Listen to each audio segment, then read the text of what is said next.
Hey, this is Cam Pipes from 3 Inches of Blood. This is Vicky Sarakis from The Agonist. Hail and kill everybody. This is Ross the Boss. This is Michaela from Catechus. This is Mike from Devil Driver, and you're listening to The Great Metal Debate.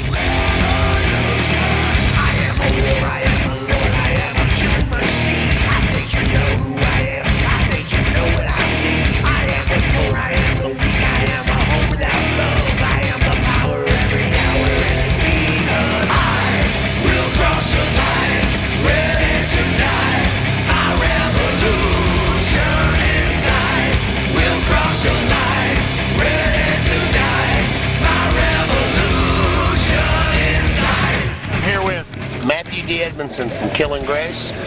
Matthew, I just watched your set, man, and the word that comes to mind is fun. And you said that, man. You said we got to get back to the fun. Talk about that a little bit. Well, I mean, Killing Grace has been in existence for 11 years. We came out of a band called Radicult back in the day, and we came up through the Nashville music scene, the underground music scene. Yeah. And, you know, we kind of did it like a lot of bands do it. We started out, we got an album out, and then we started opening for all the bands we could find in town that were good, and then we started meeting some of the better bands, and we were lucky enough to get on some big shows at the Rutledge and the Exit Inn and some of the premier places in Nashville. Right. And then, you know, over time we started gaining a following, and the next thing you know, fast forward to today, we're pulling in between 250 and 400 people at home shows and headlining and getting to go on tour and do the Southeast and do a circuit and have fun.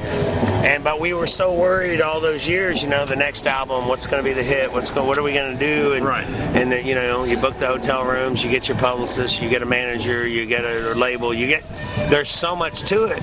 And we've been doing this for so long. This last tour was great, but we all looked at each other and said, I think we're doing really good now because we're finally having fun again. Yeah. You know, we got into this as young guys. We wanted to have fun, and then all of a sudden we learned there was a business, and then we learned, you know, there was all this other stuff to do, and we were lucky enough to kind of find ourselves, and I'm very thankful all the members of Killing Grace are really great, integrity-driven guys. They're good guys. Nice, yeah. And so we just kind of all got together in this last tour. This whole last album with Red Air Records, we've had fun again. Nice. And we feel like we're getting back to why we first did this now. It's fun. Right, now you guys, you've been around since when? When did you start originally? Okay, 2006. Okay. 2005, I think, is we started it in a shed in a place called Leapers Fork, Tennessee, which is where Tim McGraw lives and all them. Yeah, it's in South Nashville, actually in Williamson County, and out in the middle of nowhere. And then we just started cherry picking band members through the music scene, and we came up with this set we've got, and we just told ourselves no matter what, we're always going to be all originals and have fun, you know. So now you guys, you've been around for 10 years. So what's the biggest difference from then and now? Quality. We started out and we knew we had something special. We put out a local album out. Sorry, I just got off stage. I'm like, that's all right, man. Yeah. I just got off stage. We put an album out called 10 Pound Bullet, and we were shocked at how many people bought that album. We did like a run of 500 at the beginning. We were sold out in 2 weeks, and so we went and made another run, and then we were sold out again. We realized, wow, we got something special. But the more we did this, and the more we worked at it, just the better it got.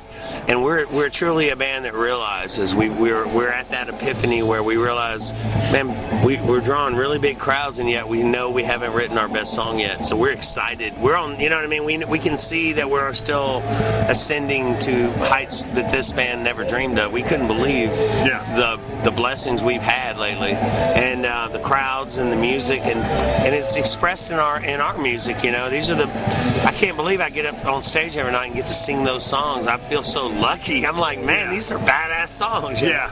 I'm very thankful. And now we have a new album out. Came out first of last year on Red Air Records. It's self-titled. It's just called Killing Grace. Yeah. You can get it on Amazon and, man, iTunes, like everywhere. You know, you Google us and you'll get the phone book. We've got a lot of crap out there. Nice. And it's very, very exciting, and it's amazing to go to these different cities and see people in our shirts going, hey, man, I know you guys. Bad Luck Charm, 17 Scars. 17 Scars, that song changed our lives. Yeah. We put that out in the local FM radio stations. They didn't even ask. They just started playing it. I mean, people are texting me going, I'm driving down the road at noon through Nashville traffic and Killing Grace is on the radio, dude, right next to Alice in Chains. You guys are doing something right. It was awesome. Yeah. So 17 Scars definitely changed our life. And now we are currently back in Nashville making our second album. Yeah. And we're hoping due date release around New Year's. Right. But you know how these things go. You never know. Yeah. You know? Yeah. But we're really excited. Brand new songs. We played a couple for you tonight. Living Like a Suicide and Say My Name. That new album is. I pinch myself. I wake up every morning and thank God, I hope they don't fire me. I love this job. I got the best job in the world. Yeah, I really like Living Like a Suicide. That was an awesome song, man. That's great. Man. Kick ass. Thank you so much. You know, this is the truth. I wrote the lyrics of that song and the melody of that song. That's how that song started. Yeah. I was driving down the road and I had a flashback. I was in my hometown of Clarksville, Tennessee, by Fort Campbell Army Base. Right. And I'm driving down the road and I remembered all my friends from high school piling in my car as like a senior and driving down the road, and we would put on like Metal Church or something and we would just all sing at the top and rock out. And I wrote Living Like a Suicide because I thought I got selfish. I said, what do you want to hear, Matt? What do you want to rock out? What makes you feel that feeling that your friends used to go out on a Saturday night and you were like, I got to hear this song. Yeah. That's what that song's about. Nice. That song is to be that song when you and your boys are out and you're like, check this shit out. You're going to love it. So now you said you wrote the lyrics. What's the writing process like for you guys? it is, as you saw just now, I'm surrounded by badasses. Very good. Very good. Everybody in our band, I can't do what they do. Right. I can't. And I've been doing this since 14, you know, so 3 decades, I think. I've been doing this a minute. And I start with some lyrics, or they start out with a hook, and I tell them, you know, we'll get in the practice room and we lock ourselves in and we don't come out until we've formed it. Yeah. And lyrics tend to spill out of me. I mean, it's nothing. And that's the part of this that, you know, before I was a frontman, before I was a lead singer, I was a writer, you know, and all I'm doing is just, you know, saying everything I ever wanted to say through my mouth, you know, and in real life, I thought I can say this on a song. Yeah. And the power that has is amazing. So I usually, like I said, I'll either come up with a melody or the band will come up with a hook. Either way, it doesn't matter. All we need is that spark. Yeah. And literally, there's a song on the album, the new album that's going to come out called One Finger Salute. Uh-huh. That song was literally written in about 11 minutes. Nice. And it's amazing. We love it. There's another song that's one of my favorite songs on the new album called Bloodline. I mean, I'm madly inappropriately in love with this song. But it was also literally written in 11 minutes. I mean, those guys' aptitude is all I have to do is give them any type of direction, and then they blow my mind. Nice. And then the whole rest of the song, I'm catching up. But as you saw, all of our songs are written around hooks. Yeah. We're not trying to reinvent the wheel. Yeah. We're not trying to go, okay, this is our, you know, Killing Grace took off. This is the biggest band I've ever been in for one reason. It's the first time in my life I started a band where I didn't try to be somebody that I emulated. Yeah. It was the first time in my life where I said, all right, I'm going to do me. Yeah. And these guys are going to do them. And our look and persona is going to be strictly only us. We're not going to try, like, I'm going to lay everything to bed and find out what I'm all about, what we're all about. Yeah. And Killing and Grace, that's exactly what we are. It's as honest as we can possibly be with our fans. You know? Now, you talked about, being yourself, and I heard several sounds. I did hear a little Alice in Chains, a little of the Cult, the Cult, a little 18 Alive. I just had a brain fart. A little Skid, Skid Row. Yeah, but very much. Yeah. There's also something else that's kind of unlabeled there, man. I mean, if you had to classify yourself, gun to your head, what would you call yourself? What kind of band are you? We would say we're a hard rock band. Yeah. That throws metal at you every time you're not looking. Yeah. And we get very angry and passionate while we're singing you a song because we're that band that they're playing on the radio, but they're trying to figure out what they have to censor or not. Yeah. Because when you don't see it coming, we're going to be really sweet and smooth and one love. We're big about that, and then the next second later we're going to tell you that you're all a bunch of slaves, and this what's going on is our fault. Right. And we need to fix this. Let's quit waiting for somebody to come save us. We're here. Yeah. We're together. There's strength in numbers. Let's save ourselves. That's what our passion's about. And then we get, like you saw also, we'll sing the prettiest hooks, and then we start screaming, and so I feel bad for the people trying to genre us, because we're hard rock, we're heavy metal, and we've got a little bit of, and you hadn't heard it yet, we didn't play Fight Back Kid tonight, we've got a little bit of suicidal tendencies and punk rock in us too. It'll come out a lot more on the next album. Okay. But there's a lot of anger wrapped up in love. Nice. And that's kind of what this band's about. It's a dichotomy. We're, like I said, we're very angry in love with you. What a great description, That's man. the truth, bro. I talked about it, and I'm just gonna tell you, bro. That was the word that came to mind when I was watching you. I had fun. Yes. And I've been to shows where I'm like, that's great musicianship, it's incredible, but I didn't have fun. Right. No. Yeah. No. There's a reason why. I really shouldn't say this. Yeah, you should. There's a reason why a shitty band like Poison outsells a really great musicians like Yngwie. Yeah. We're all musicians, we're critics, we're people that study music. We study it, we love it, we go through it. I learn every bar, every word, every what they're tuned to. I don't give a fuck. But yet your average person up there, man, they just want to rock. And they don't care about our politics. And they don't care if Joni loves Chachi. They could give a fuck if you're having a bad day or if I pissed on the sidewalk. They don't care. That's awesome. They just want to drive down the road going, living like a suicide. They just want to rock. Yeah. And so once we all get over ourselves and realize, oh God, I'm so good, they loved me. Fuck me, they don't even know me. You know what they loved? The good time. Oh yeah. And that's what I'm here for. I'm here to make sure, because you know what? That's what I'm here for too. Yeah. And it took me a long time. I got to eat a lot of crow here. It took me a long time to figure that out. The best thing ever happened to me is I started out in Clarksville and I moved to LA when I was 15. Yeah. And I joined a band called Rose Arcana. When I turned 17, I joined a band called Dr. X that had the label, and they went on tour with Y&T. Yeah. And I got just absolutely thought, oh my God, I did it. Yeah. And I remember backstage Jeff Pilson from Dokken telling me to my face, you're so cute. And I went, what do you mean? He goes, you think they love you, don't you? And I was like, yeah. Here's me and I'm sweating in my 3 feet of hair backstage at the Whiskey. Yeah. And Jeff looked at me and goes, you're so cute. How bless your little heart. He goes, they don't give a fuck about you, bro, but they love what you do. Yeah. So keep doing what you do, but you need to learn to separate the two. Man. They're not here for you, but they're here for what you do. That's freaking awesome. And I'll never forget that. And ever since then, I am so thankful for everybody. I walk through that crowd and everybody's stopping me going, dude, that was so great. You know what that means? Is I'm doing my job.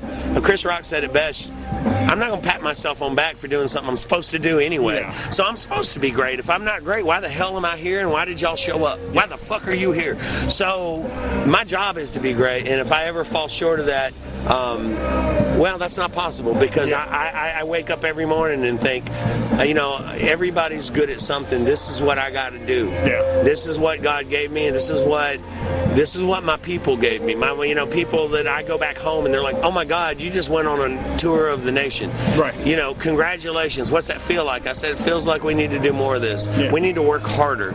We're not working hard enough. I don't care how hard we work. We're still not working hard enough. Yeah. So the word thankful goes around in this band a lot. We know what we got. We know we're very lucky, but we also know every step of the way, man, stop and shake everybody's hand and say, dude, you could have been anywhere in the world tonight, but you chose to be here with us. Don't ever forget us. And then when we get on stage, that's our job, is to make sure you go home and go, but that one band, one damn band, they could, we want to be that band. And if we don't, it's not your fault. It's our fault. It's none of the fans' fault. Yeah. It's our fault. Excellent. If we don't do our job, that's not on you, bro. Well, I was going to say this, part of the fun of the band was something I noticed, and just a personal note, you are a true frontman, and a lot of bands don't have that. No. I mean, you pull them in. You do a really good job of getting them involved. Man. Thank you. I'm going to tell you right now, man, when I moved out to LA, it was a blessing and a curse. The curse was,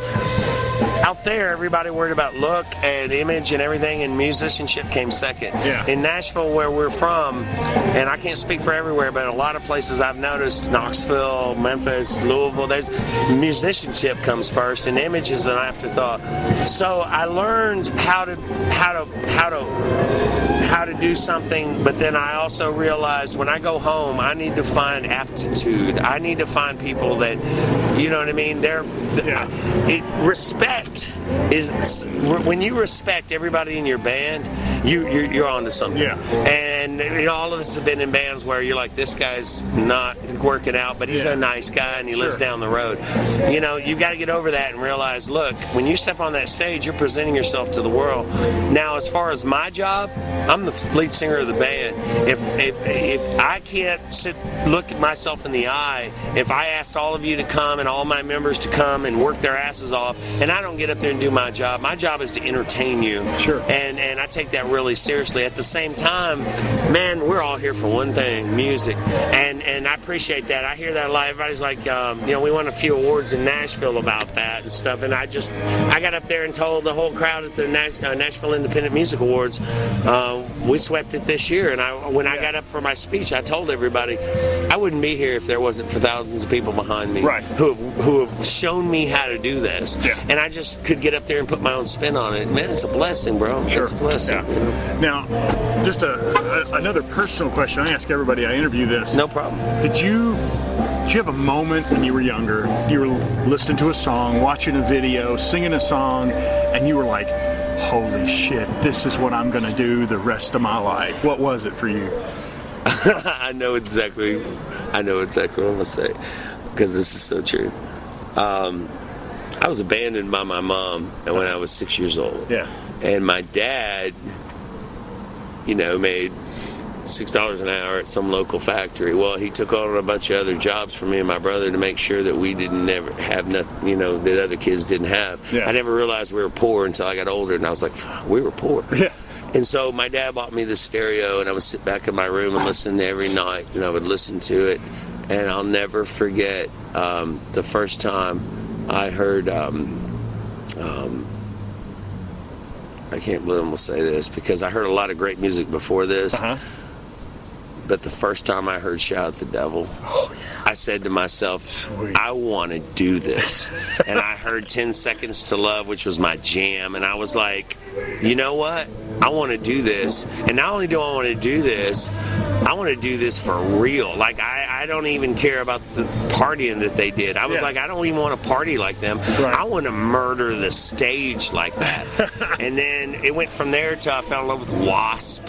And then in the early 90s, late 80s, when I moved to LA, all my friends were getting into glam, and I fell in love with thrash, Bay Area thrash. Oh, yeah. And still to this day, people are really freaked out by me when they hang out with me or we go somewhere together, because in my jams on my music, I've got strictly Death Angel, Testament. I saw Death Angel last week, man. Did you? Yeah, I interviewed Will Carroll. Yeah. No way. Yeah, it was awesome. Dude, they are gods to me. It was Anthrax, Slayer, and Death Angel. They were the best band on stage. Oh yeah, Death Angel's my shit. Oh, yeah. And Testament, same thing, man. I heard the album Practice What You Preach came out. Oh. That album seriously changed my life. That may be the best metal album. I know, right? Ever. Right? Yeah. I feel the same way, dude. When I hear Testament, Practice What You Preach, like I work out a bunch. Number one, because the label makes me, because I hate it. as you saw, the band members are badasses. Yeah. I've got to try to keep up, but I'm never going to keep up. So I better be a good frontman, because I'm never going to be the one that the chicks like. There you go. You know, that's not going to happen for me. And I'm okay with that. Yeah. But what I'm not okay with is people not having a good time. But when people ride around with me, they're like, Killing Grace isn't this though. I said, right, because I played in so many bands. I was in Radicult. I was in a band called Hatred. I was in all these bands that were thrash. Yeah. And it just wasn't, I mean, Killing Grace was organic. It was, I just said, what I listen to and what I do, it's possible to be two different things. Yeah, sure. So I wrapped up, you know, Godsmack meets Guns N' Roses meets Alice in Chains meets the Cramps or something. I just put all this shit together and threw a little, like, Suicidal Tendencies in it, and that became what I was trying to do in Killing Grace. And then it turned into a bunch of these hooks. Yeah. We go home, and I get away with murder, man. The crowd sings all of our songs. Yeah. So I just do a couple words, and I'm like going Vince Neil. I'm like, all right, well, just you sing it. You know, because I'll save myself for tomorrow. It's unbelievable. I get away with murder. Yeah. And so that's my favorite thing about being in Killing Grace is when I get to towns and we play our songs. Next time I come, you know, they're singing 17 Scars with me, and I'm like, we did it, guys. You know, nice. Let's catch this on. But you said at the beginning, man, it all comes back to we're having a lot of fun, and we hope it relates to the crowd, because the energy, like tonight, the energy in the crowd was crazy. Yeah, it was I good. could feel it. Yeah. They were just getting it. They were getting our way. And we believe in, you know, just absolutely putting everything on the table. Like when we leave here, if we're not wore out, we owe y'all money. Right. We didn't do our job. Right. Know, so yeah.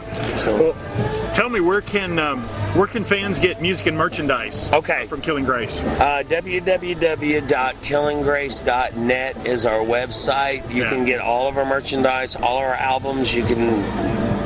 We have everything, koozies and freaking wristbands and shit. We have so much stuff, and I don't keep up with it because I'm the dumbest member of the band. You interviewed the dumbest member. I'm the singer. What do I know? But we have a lot of shit. And if you'll go to our website, you'll see a ton of stuff. We have like a bunch of different T-shirts to choose from. We've been around for a while, and we have, like I said, you can go on iTunes, Amazon.com. You can go to Pandora, and you can buy the song or buy the whole album. I'd love it if just people just buy the whole album, because we came up before the single thing. Like, we believe in having no fillers on the song. You know, if it's not, I always tell the band this: if it's a good song, throw it away, because everybody writes a good song. Yeah. But a great song is what we're looking for. Right. So we might write 40 to get 10.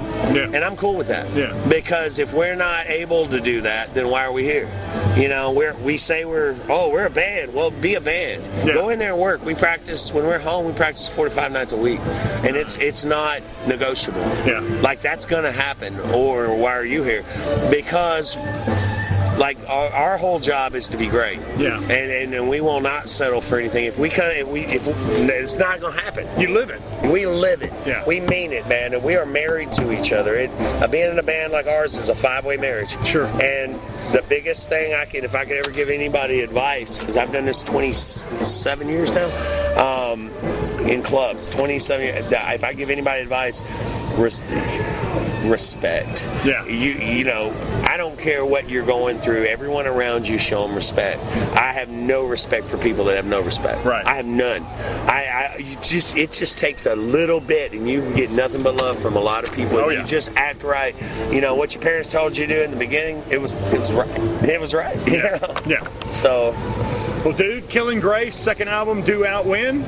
We're gonna say New Year's. It could be as late as, we don't know. Just keep checking back with us. You can find us on Facebook. You can find us on the website. You can find us on Twitter. Oh my God, Instagram. They've got us on so many things. Yeah. And again, I don't know, but Google us. You'll get Killing Grace all day. And please come check us out. The new album, we still haven't revealed the name yet.